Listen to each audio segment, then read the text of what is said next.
আসসালামু আলাইকুম। আমি বরাবরের মতো আবার আজকে একটা রিপ্লাই ভিডিও নিয়ে আসলাম।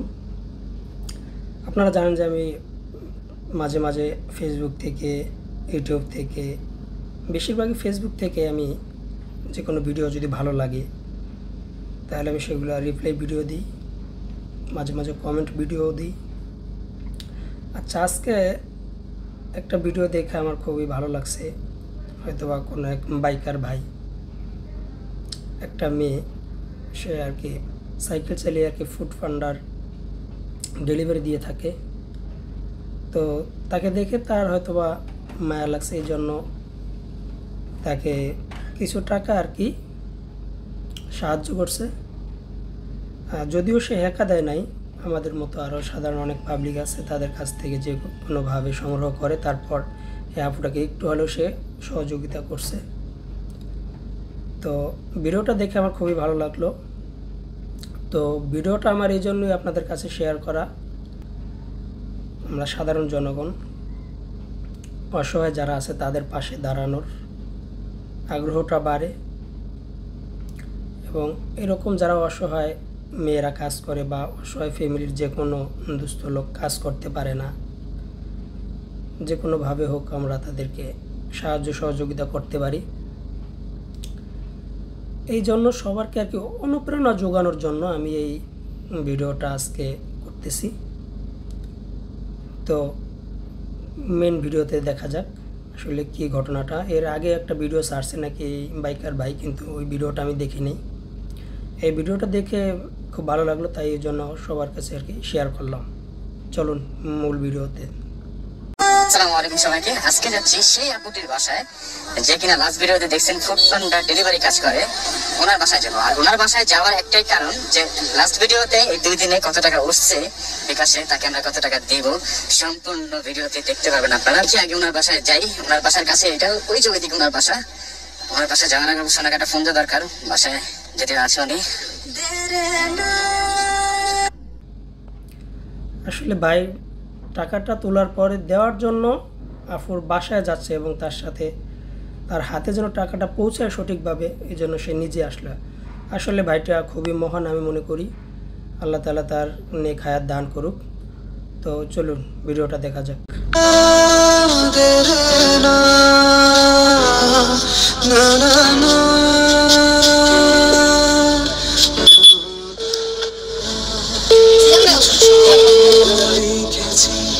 আপু আসসালামু আলাইকুম। ওয়ালাইকুম আসসালাম। আপু বাসায় আছেন আপনি? আপনার বাসার কাছে আমি আসবো, আমি বাসায়। জি না ভাই, আমি তো বাসায় নেই। আল্লাহ, কোথায় আছেন আপনি? আমি তো আপনার বাসার কাছে আছি, ব্রিজের সামনে। ও আচ্ছা, আমি তো কাজে বের হয়েছি। আরে আল্লাহ, তাহলে কতক্ষণ লাগবে আপনার আপু? তাহলে কিছুক্ষণ অপেক্ষা করেন, আমি আসতেছি। মাতোয়াইলের পাশাপাশি, বেশি দূরে না। আপনি কিছুক্ষণ অপেক্ষা করেন, আমি আসতেছি। আমি একটা অর্ডার দিয়ে তারপরে আমি আসতেছি। ও আচ্ছা, আপনি কাজে বের হয়েছেন না? জি জি। ও আচ্ছা আপু, আচ্ছা বাড়ির সামনে আছে, আপনি আসেন। হ্যাঁ, আমি আধা ঘন্টা তাহলে ওয়েট করি। আচ্ছা আপু, ওকে, আসসালামু আলাইকুম। ওয়ালাইকুম আসসালাম। উনি একটু বাইরে আছে, ওনার জন্য ওয়েট করি। তবে কি কখনো শুনেছ অলরেডি 15 মিনিট পার হয়ে গেছে, দেখি উনি কখন আসে। দুপুর হয়ে গেছে, এখন উনি বাইরে। আজকে তো শুক্রবার, শুক্রবারের দিনে উনি কাজে বের হয়েছে। আপু আসসালামু আলাইকুম। বসেছিলাম এতক্ষণ এখানে। ভালো আছেন? তা আজকেও ছুটির দিনে বের হয়েছেন? আমি তো ছুটি নেই না। কেন? অসুস্থ না হইলে আর ছুটি নেই না। আরে আল্লাহ, যতক্ষণ আল্লাহ সুস্থ রাখে ততক্ষণই কাজ করার চেষ্টা করি। যাক আলহামদুলিল্লাহ। খাওয়া দাওয়া করছেন দুপুরে? হ্যাঁ, খেয়েই বের হয়েছিলাম। আচ্ছা আচ্ছা, আমি এখানে বাইক এখানে থাকবে নাকি বাসার সামনে যাবো আমি? বাসার সামনে নিয়ে আচ্ছা আচ্ছা, আসেন, অসুবিধা নেই। কিছু স্বপ্ন লিখেছি মনে ডায়েরিতে মানুষের বৃষ্টির মধ্যে কি করেন যদি বৃষ্টি হয়? রেনকোট নিয়ে বের হই। বৃষ্টিতে? যাক যাক, ভালো। মানে বৃষ্টির মধ্যেও আপনি থেমে থাকেন না? শুক্রবারে আপনাদের কাজ হয়, মানে অর্ডার পান খাবারের? বাকি টপিক কাজ হয়, ছেলেরা রাতে কাজ করে। ছেলেরা? আর আপনি? আপনার বাসায় যে যাচ্ছি জিজ্ঞেস করলেন না যে বাসায় যাচ্ছি কেন? যদি একটা বিশেষ উদ্দেশ্য নিয়ে বাসায় যাচ্ছি, এই ছোট্ট একটা সারপ্রাইজ আপনার জন্য, এই কারণে বাসায় আসা। এদিকে বাসা ভাড়া কেমন আপু? একদমই কম। আপনি যেখানে থাকেন, যে রুম দেখলাম, ওই বাসা ভাড়া কত? আমি যেখানে থাকি ওইটা হচ্ছে 3000 টাকা। ও 3000 টাকা। একটু বেশি আছে কিন্তু আমার কাছে একটু কম। ওই যে পাশের ফ্ল্যাটে মানে আপনাকে শেয়ার করছে আর কি, ওই ভাড়াটিয়াতে এই ফ্ল্যাট মানে ফ্যামিলি সহ যিনি থাকে, এক রুম ওনার কাছে ভাড়া দিচ্ছে মাত্র 3,000 টাকায়। ওনারা তো ফ্যামিলি সহ না, আর আপনি সিঙ্গেলে থাকেন, হ্যাঁ, ওনাদের সাথে সাবলেট থাকে। ওনাদের সাথে থাকেন সাবলেট। কিছু স্বপ্ন লিখেছি এই হলো ওনার ছোট্ট ঘর, উনি একাই এখানে থাকেন। এই রুমটা মাত্র 3,000 টাকা ভাড়া ওনার কাছে দিছে। ভাড়া যদিও বেশি, কিন্তু উনি যেহেতু একদম অসহায় একজন মেয়ে, ওনার কাছে এই পাশের যে যারা ভাড়া নিয়েছে ফ্ল্যাট, একটা রুম ওনাকে দিচ্ছে 3,000 টাকা ভাড়া। একটু কি রাগ হয় না আল্লাহ তাআলার প্রতি যে আল্লাহ তাআলা কেন আমার জীবনটা এমন রাখলেন আপনি, বা অভিযোগ জানান না? না, অভিযোগ একটা সময় হালকা হালকা মনে আসতো, যখন আমি কাজে গেছি তখন মন থেকে অভিযোগটা চলে গেছে। এর একটা কারণ আছে, সেই কারণটা হচ্ছে গিয়ে আমি অনেক সময় অর্ডার নিয়ে হসপিটালে যাই, দেখি যে কত রোগী, কত রকমের অবস্থা, সেই জন্য একটু ওইখান থেকে অভিযোগ চলে গেছে। আমি সুস্থ আছি আলহামদুলিল্লাহ। মানে ওনার জি জি বলেন। এই রাস্তায় অনেক মানুষ পাগল হয়ে শুয়ে থাকে, হ্যাঁ, ওভার ব্রিজে নিচে, কি যে কষ্ট, মানে ওদেরকে দেখে আমার কষ্ট আমার মনে হয় না, ভুলে যাই, আমার নিজের কান্না চলে আসে। মানে উনি যখন শুরুতেই কাজটা করে তখন একটু হলো আল্লাহ তাআলার অভিযোগ ছিল যে আল্লাহ তাআলা কেন আমার লাইফটা এমন হলো। বাট যখন কাজে জয়েন করার পরে উনি রাস্তায় দেখলো, হসপিটালে যখন খাবার অর্ডার নিয়ে যায়, দেখে হসপিটালে অনেক মানুষ অসুস্থ অবস্থায় শুয়ে আছে, এমনকি রাস্তাঘাটের মধ্যে অনেকে পাগল শুয়ে আছে না খেয়ে, তখন তাদের দিকে তাকিয়ে নিজের ওই অভিযোগগুলো ভুলে গিয়ে আল্লাহ তাআলার কাছে শুকরিয়া আদায় করে। এটার জন্য আপনাকে মানে স্যালুট জানাই যে আপনি একটা মেয়ে মানুষ হয়েও রাস্তার মধ্যে ফুড, মানে এটা কিন্তু আসলে সচরাচর, এর আগে আমি বলছিলাম যে একটা মেয়ে মানুষ কি চায়, যে বিয়ের আগ পর্যন্ত বাবার বাড়ি সুখ চায় আর বিয়ের পরে স্বামীর বাড়ি সুখ পায় বা সুখ চায়। কিন্তু আপনি আসলে বাবার বাড়ি কতটুকু পাইছেন সেটা আমি জানি না, কিন্তু স্বামীর বাড়ি যে পান নাই তা আপনাকে দেখেই বোঝা যাচ্ছে যে একটা মেয়ে মানুষ কতটা অসহায় হলে রাস্তার মধ্যে এরকম একটা ফুড ডেলিভারি কাজ করতে পারে, মানুষের দ্বারা দ্বারা গিয়ে খাবার ডেলিভারি করে। এটা তো আপনি কখনো আশা করেন না যে আমি এই কাজ করবো। এটা তো কল্পনার বাইরে ছিল আমার, মানে এটা মানে চিন্তার জগতের একদম বাইরে, কখনো স্বপ্নই দেখি নাই যে আমার জীবনটা এরকম হবে। বসে না না, বসে বসে বসে আপনি বসেন, আপনি বসেন, আপনি বসেন। তা আপনি চাইলে ছোটখাটো কোনো ব্যবসা যদি করতে পারেন আর কি। কিন্তু আমার তো টাকাও নেই, লোকও নেই, যে আমি কোথাও দাঁড়িয়ে যে একটা কিছু করবো সেই ভরসাটুকু তো আমার নেই। ইনশাআল্লাহ। আপনার বাবার অবস্থা কেমন? বসেন, আপনি বসেন, আপনি বসেন। ঠিক আছে ভাইয়া, দাঁড়াইছি, ভালো লাগতেছে। আচ্ছা, আপনার বাবার অবস্থা কেমন? আপুর অবস্থা মোটেও ভালো না, উনি মানসিক ভাবে অনেক বেশি যন্ত্রণায় আছে। একটা বিষয় না বললেই নয় যে সেদিন আপনি যে 2,000 টাকা দিয়েছিলেন, আসলে কি বলবো, আমি ওই যে রমজানের পর থেকে কোনো কাজ করতে পারি না, অসুস্থতা, জ্বর সব মিলাই আমি অসুস্থতায় ছিলাম। তো কাজ না করার কারণে আমি অনেক ক্রাইসিসে পড়ে গেছিলাম, অনেক সমস্যা হয়েছিল আমার। পরে আল্লাহ কি রহমত, এটা আসলে আল্লাহ অশেষ দয়াবান, আপনার সাথে আমার সাক্ষাৎ হইলো, এরপরে আপনি আমাকে হেল্প করলেন, যথাসাধ্য যথেষ্ট হেল্প করলেন। এটা যে আমার কত বড় উপকার হয়েছে এটা কল্পনার বাহিরে। আমার বাসা ভাড়া ছিল না, আমি খুব চিন্তায় ছিলাম যে আমি এই মাসে কখন ভাড়াটা দিব, খুব মন দিয়ে কাজ করতে চাচ্ছিলাম। এর মধ্যে তো সাইকেলটার হাওয়া চলে গেল, দেখলেনি।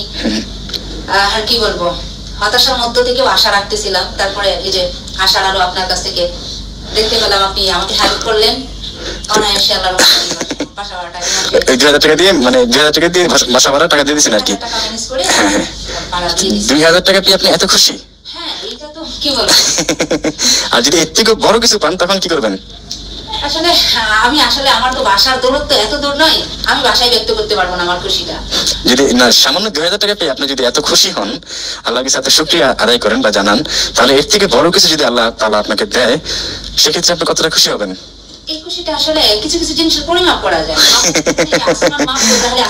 না না না, আমি এখন আপনার বাসায় আসার একটাই উদ্দেশ্য, বাসায় আসার কথা ছিল না, কিন্তু বাসায় আসার একটাই উদ্দেশ্য, আমি যখন দেখলাম যে আপনার অবস্থাটা এতটাই খারাপ, যে একজন মেয়ে মানুষ যার কিনা সংসার থাকার কথা ছিল, ছেলে সন্তান থাকার কথা ছিল, স্বামী সন্তান নিয়ে সুখের সংসার থাকার কথা ছিল, আপনার দূরত্ব ছিল এই ঘর পর্যন্ত, আপনি সংসার সামলাবেন, বাচ্চা কাচ্চা দেখবেন, এটাই আপনার একটা সুখ। কিন্তু সেই ক্ষেত্রে আপনার একটা মেয়ে মানুষ হয়ে ছেলে মানুষের কাজকেও হার মানিয়ে ফেলছেন এক কথায়। কতটা মানে আপনার লাইফটা কঠিন, আপনার জীবনটা। তারপর আপনি ভেঙে যাননি, দমে যাননি। সেক্ষেত্রে আমি চিন্তা করলাম যে দেখি আমি যতটুকু দিচ্ছি সেটাতে আপনার কিছু মানে করার মতো না, কিন্তু যদি 10 জনের হেল্প নিয়ে কিছু করা যায়, সেক্ষেত্রে কিছু একটা করতে পারবেন বা আপনার জন্য বিশাল একটা কিছু। সেক্ষেত্রে আমি দেশ ও দেশের বাইরের মানুষের কাছে হাত পাচ্ছি আপনার জন্য, যে দেখি ছোট্ট একটা কিছু করা যায় কিনা। আমি মোটামুটি ভালোই সাড়া পেয়েছি। এখানে কিছু টাকা আছে আপনার, এটা কিন্তু আমার না, আমার কোনো টাকা নাই। এই টাকাটা সম্পূর্ণ দেশ ও দেশের বাইরে প্রবাসী ভাইরা আপনাকে দিছে, যে আপনাকে যেন ফুড ডেলিভারি কাজ করতে না হয়, বা ছোটখাটো কোনো যেন কাজ আপনি করতে পারেন, ছোটখাটো কোনো ব্যবসা। এখানে প্রায় 91,500 টাকা আছে, সবাই আপনাকে দিছে। এই টাকাটা আমি আপনাকে দিতে চাই। এটা আমার না, সবার টাকা। আসলে কি বলবো, আমি বাসা হারাই ফেলছি ভাইয়া, এই মুহূর্তে আপনি- আমি নিজেও বুঝতেছি না। দেরে না দেরে না না না না। মেয়েটা আসলে টাকাগুলো দেখে বা টাকার কথা শুনে কান্নায় ভেঙে পড়লো। আসলে এরকমই আমাদের দেখা যায়, সবাই একটু একটু সহযোগিতায় হয়তো একজন অসহায় মানুষের বড় ধরনের উপকার হইতে পারে। তো আমরা যে যেরকম পারবো অসহায় মানুষের পাশে দাঁড়াবো, যতটুকু সামর্থ্য আছে আমাদের সেতটুকু পরিমাণই সাহায্য সহযোগিতা করার চেষ্টা করব। বাকি ভিডিওটা দেখি।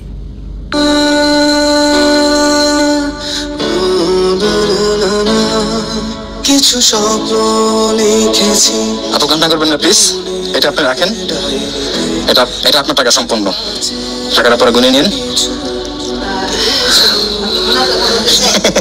এটা যে আসলে কি, আমি যারা দিছে তাদেরকেই কি বলবো, আপনাকেই কি বলবো, আমি সেই বাসাটাই খুঁজে পাচ্ছি না। মানে আমার কল্পনার বাইরে। কখনো কল্পনা করছেন? আমি জীবনেও ভাবতে পারি নাই হ্যাঁ? যে আমার জন্য আল্লাহর বান্দাদের দ্বারা এত বড় নিয়ামত, এত কিছু আছে, এটা আমার জন্য পাহাড় পরিমাণ। থ্যাংক ইউ সো মাচ, দোয়া করবেন সবার জন্য। আর যদিও এটা দিয়ে আপনার ছোটখাটো একটা ব্যবসা বা আরো কিছু প্রয়োজন, সেক্ষেত্রে আমি সবার কাছে আবার হাত জোড় করে বলবো যে যার যতটুকু সম্ভব আপনার পাশে যেন দাঁড়ায়। অ্যাটলিস্ট দেখেন, সবার আপনাদের ছোট্ট একটা উদ্যোগে মানে একটা মানুষের লাইফ চেঞ্জ হয়ে যায়। আপনাদের ছোট্ট ছোট্ট সাহায্যে তার জীবনে বিশাল এক পরিবর্তন। অ্যাটলিস্ট ওনার কাছে এটা অনেক কিছু, ছোট্ট একটা উদ্যোগে একটা মানুষের। কি বলবো, এটা আমি বললাম না, এই কথাই আমার ভাষায় আমি প্রকাশ করতে পারি। আমি পরিমাণ ভাষা আমি ছোট্ট একটা উদ্যোগ তার জীবনের বিশাল এক পরিবর্তন। আর দোয়া করবেন সবার জন্য। আর দেশ ও দেশের বাইরে যারা ওনাকে হেল্প করছেন সবার কাছে আমি কৃতজ্ঞ, আর সবাইকে আমি স্পেশালি থ্যাংক জানাচ্ছি। আর একটা বিষয় হলো, অনেকে বলছেন যে ওনার নাম্বারটা অনলাইনে দিতে। আমি ওনার নাম্বারটা অনলাইনে দিই না একটাই কারণ, সেটা হলো উনি একজন মেয়ে মানুষ, পর্দাশীল মেয়ে। উনি এই ফ্ল্যাটের মধ্যে একাই থাকে, এই ঘরটার মধ্যে একাই থাকে। তো একটা মেয়ে মানুষের নাম্বার আমি অনলাইনে দিব, এটা কতটা নিরাপদ সেই বিষয়টা মাথায় রেখে অনলাইনে দিই না। কেননা সমাজে হাজারো ভালো মানুষের ভিড়ে দুই একজন খারাপ মানুষ থাকে, সেই ক্ষেত্রে ওনার একটা নিরাপত্তার ব্যাপার চিন্তা করে আমি ওনার নাম্বারটা দিই নাই। আর আমার নাম্বারটা অনেকে ফোন দিছে, নাম্বারটা বন্ধ পাইছে। নাম্বারটা বন্ধ থাকার একটাই কারণ যে নাম্বারে এত পরিমাণ ফোন আসে, যদিও মানুষের ভালোবাসার কারণে আমাকে ফোন দেয়, আমাকে ভালোবেসে, কিন্তু আসলে সবার ফোন ধরা পসিবল হয় না। আমি একটা প্রাইভেট জব করি, এই যে আমি ওনার বাসায় আসছি ফ্রাইডে, মানে আমার ছুটির দিনে আমি ওনার বাসায় আসছি, টাকাটা ওনার কাছে দিচ্ছি আমি।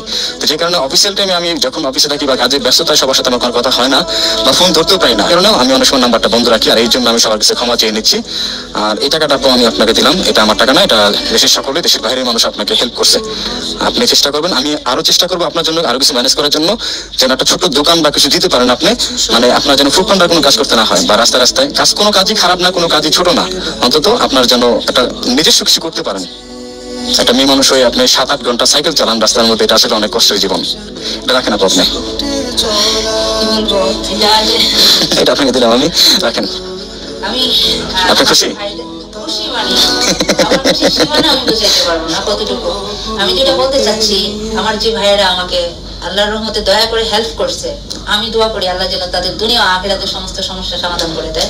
আল্লাহ যেন তাদেরকে এইভাবে এর চাইতেও আর আল্লাহ দেয়া কিন্তু অনেক বড় দেয়া। জি জি আল্লাহ জি। যেন তাদের আর আমি সবার কাছে আবারও বলবো, যেহেতু যদিও এটা দিয়ে আপনার সামান্য মানে ছোটখাটো একটা ব্যবসা ধরতে গেলে আরো কিছু প্রয়োজন, আমি চেষ্টা করবো সবার কাছে আবারও হাত জোর করে বলবো যে যার যতটুকু সম্ভব আপনার পাশে যেন দাঁড়ায়। তা আপু আমি আসি, আবার দেখাবো ইনশাল্লাহ। তবে কি